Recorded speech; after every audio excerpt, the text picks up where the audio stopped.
is he doing this? Okay, it's not just the Venezuelans. It's not just birthright citizens.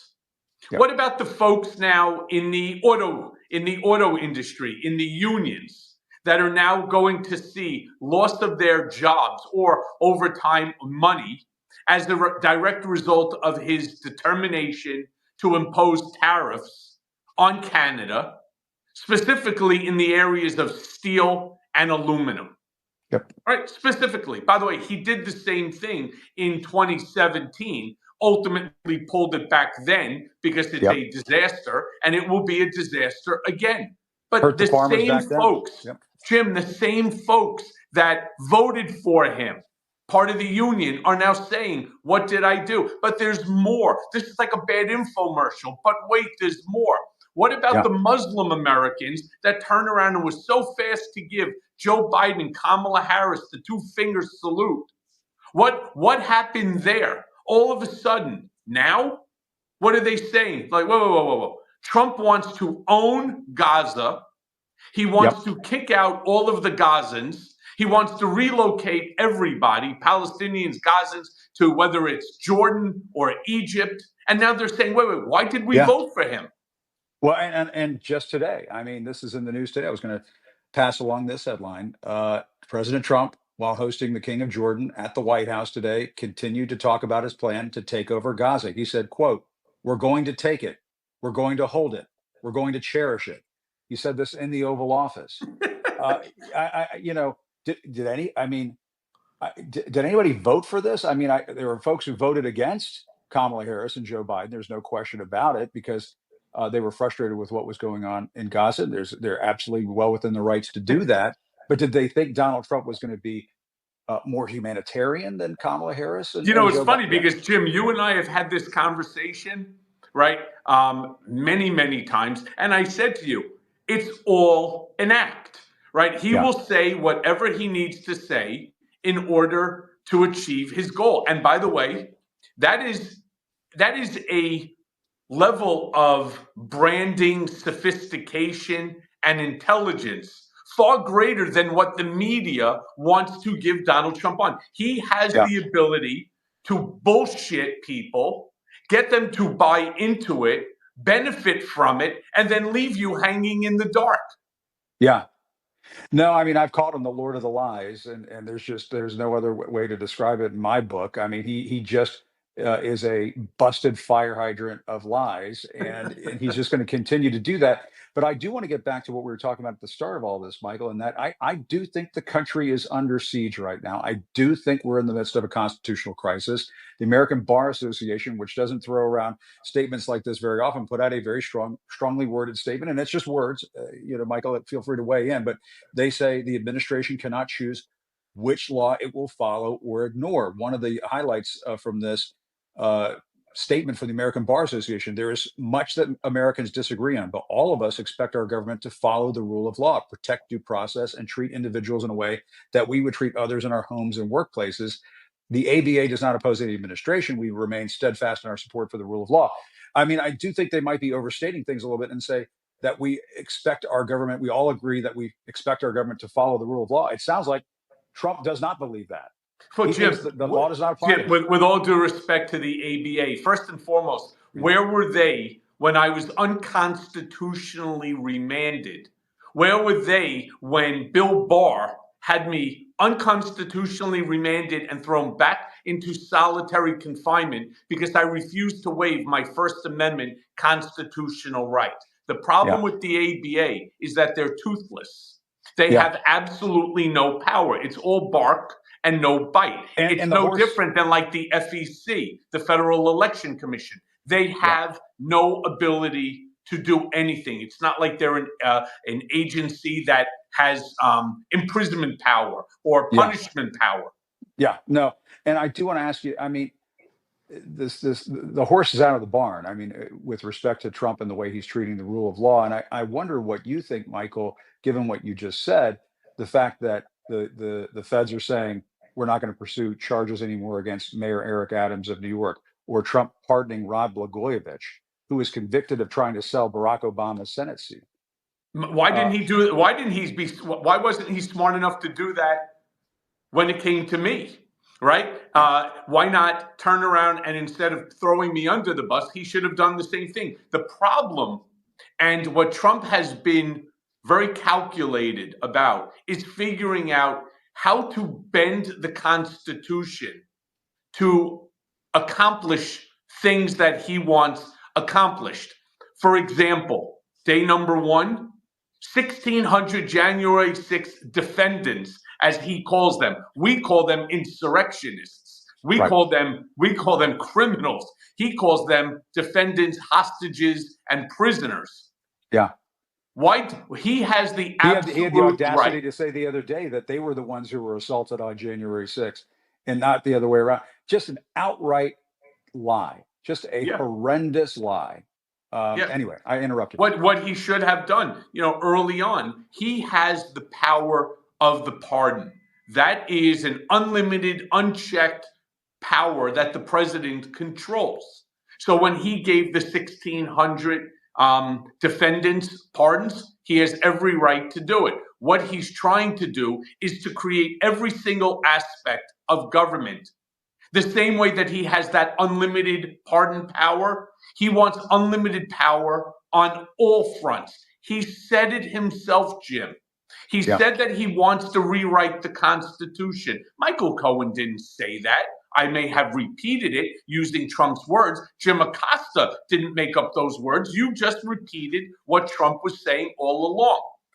He wants to destroy our tripartite system of government. I've said it on so many shows. I've said it to reporters. I've said it on my own podcast or everywhere that I could. He wants to strip the legislative branch and the judiciary of their co-equal powers under the Constitution and confer all power to the executive branch, namely himself. What does that make him? The king, the dictator, the monarch, the supreme leader, the ruler. He wants to be an American Caesar? Is that it? Well, think about what he's doing now, too. What did Caesar do? What do all rulers, kings do? They're expansionist. What is Trump doing? He wants to annex Mexico. He wants to annex Canada. He wants to take over Greenland. He wants to recapture the Panama Canal. And now he wants to own the Gaza Strip. That's expansionist, in my opinion. Yeah. And who the hell's going to, who's going to follow these orders? And we're going to go and take the Panama Canal. We're going to go take Greenland. Yes. You're going to put American soldiers in Gaza. You're going to put, he said the other day, well, maybe we won't use American soldiers. Well, then who the hell's going to go in there and do this? Yes, he will. The Boy Scouts? I was a Boy Scout for 3 days. He will do it. When Donald Trump tells you what he intends to do, people have to stop sane washing and stop whitewashing these comments and understand he has already demonstrated to you. He's already demonstrated to the American people and to the world. When he says he intends to do something, why are you questioning it? He is going to do it. He is the bully in the park. And when he says he's going to punch you in the nose, expect to be punched in the nose. So do you think that he's going to have the generals turn around and tell the military to get onto one of our Navy, our ships, right? Or start getting ready.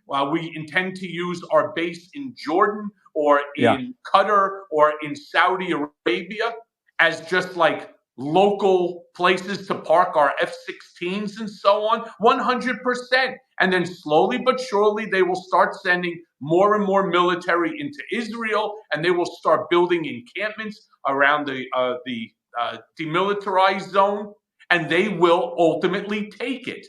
Yeah, sometimes I think he, and you may agree with this or feel free to disagree with it. He doesn't have a plan. It's like open mic night in the Oval Office. He's just this stuff's just flying out of his mouth faster than it's really being processed by his brain. And I don't even know if he even fully understands what he's talking about. Well, how are we going to take over Gaza? How? Well, you're conflating two different things. You're getting rid of USAID, so you can't send USAID in there. Jim, you're conflating two different things because two things can occur at the same time and still be dysfunctional. I do believe that he has thought about taking Canada, making it our 51st state a lot. I do believe he's been thinking for a long time about the annexation of Mexico, now Panama, now Greenland. That's a long time coming. And on top of that, now Gaza. Question is what you've also said. Has he a policy? Do they have anything in writing other than this very grandiose, broad idea? No. But that's where open mic comes in. When he turns around and he knows that we are the big swinging guy, right, in the park. All right. And he knows you start moving America's might, America's military. Who's stopping us? With all due respect, it ain't Russia and it ain't China, and it's certainly not Saudi Arabia, it's not Egypt, it's not Iran. Nobody's stopping us. Well, it's a little bit of a reverse Teddy Roosevelt. He's certainly not speaking softly and carrying a big stick. It's if you don't mind me saying, kind of the other way around, and I'll leave it at that. But Michael, great to talk to you as always. You and I could go on all. I know you have another commitment coming up soon. I'm going to bring in Olivia. Hi. This case, bribery and fraud charges. I'm scared. boy, you should know that I've got you on my mind. Get to know them. Let me out I look forward to there being a tremendous amount of transparency offered as to what went into that decision and how they came to that conclusion. I think there's a lot of questions that New Yorkers have around the kind of shrouded nature of this conclusion, and I think it's incredibly important that the Department of Justice, as well as everyone involved, come forward with the facts and evidence to back up their decision. Obviously, I mean, they left the possibility these charges to come back post-election day. What are you going to be watching for between now and then in terms of his conduct? Well, you know, I think it's I think that prospect is very concerning given how President Trump operates, how he absolutely seems to be gutting the Department of Justice, the FBI. He's going across all federal agencies, installing political appointees. And if they are kind of wielding this prospect of charges coming back over a sitting mayor of the nation's largest city, I think that creates a very significant concern for everyday New Yorkers as to how that could potentially be leveraged in a politicized context. Does he have a chance of winning? You have to ask New Yorkers. Will you plan on endorsing in the mayoral race? I haven't really approached that yet. I've had plenty of conversations yet, but I haven't come to any conclusion. What did you?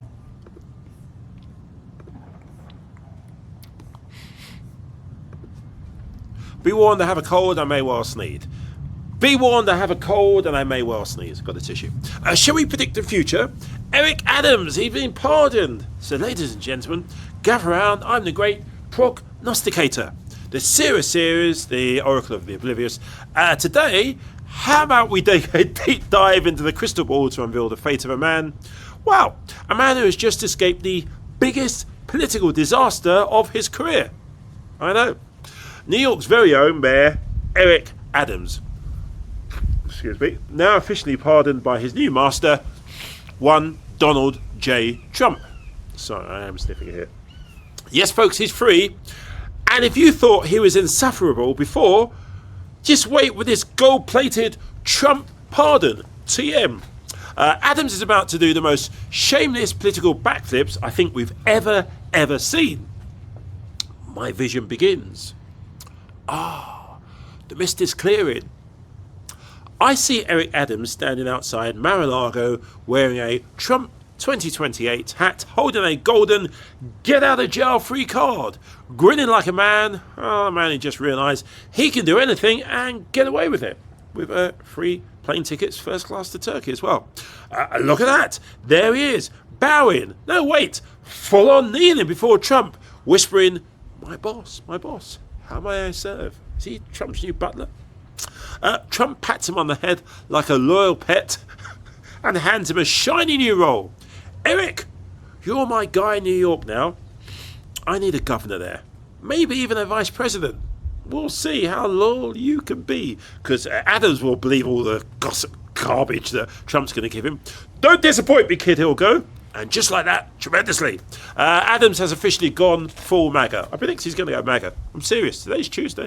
Everything's possible before the end of the month. The first 100 hours of pardoned Eric Adams. Breaking. Eric Adams just signed a new NYC law making woke illegal. It is now punishable by mandatory viewing of Fox and Friends. Ugh. NYC's sanctuary city status gone. Adams deported 3 Buttigieg just to prove a point. Sorry about that for your coffee. He renames Gracie Mansion to Trump Tower, New York edition. ICE agents now have VIP sections in every NYC nightclub. Because let's face it, who doesn't love a mass deportation with bottle service? In a stunning reversal, Adams now claims he's always been against bike lanes because, obviously, roads belong to SUVs and tanks now. It's up to you, New York. The big one. Adams has announced a brand new law. Only Fox News is allowed to be played in yellow New York taxis. Oh yeah, the crystal ball shows Adams' future, and it's dark. As I look deeper into the swirling mist, I see, oh dear, no, it's Eric Adams in full whiteface. Yes, folks, he's gone the full Rachel Dolezal, but in reverse. He's dyed his hair platinum blonde. He's speaking in a fake Southern accent. And he's wearing a Lindsey Graham approved pastel suit while drinking tea and saying, yeah, I'm just like you.